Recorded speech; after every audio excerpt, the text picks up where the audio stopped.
bayazela ukuba bamkele umoya oyingcwele egameni likaYesu.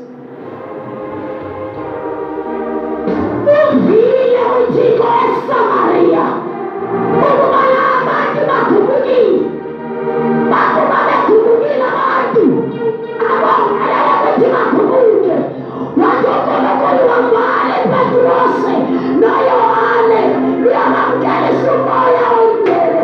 Yintoni umoya oyingcwele?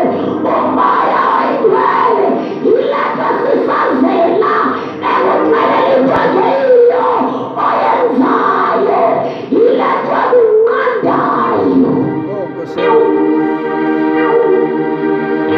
yilento kwenzela uzibone uphatheka kumbili ngoba ingaba umoya kaThixo, umoya oyingcwele kuwona kulawulayo.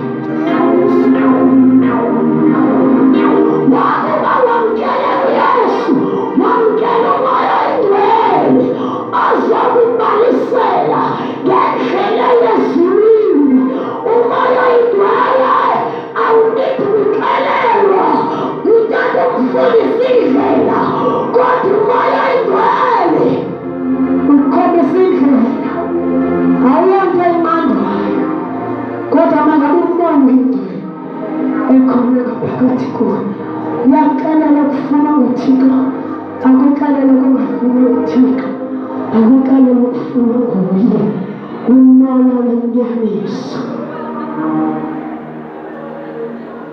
ndinganomazwi naye ngithoba egameni likaYesu. Sizothatha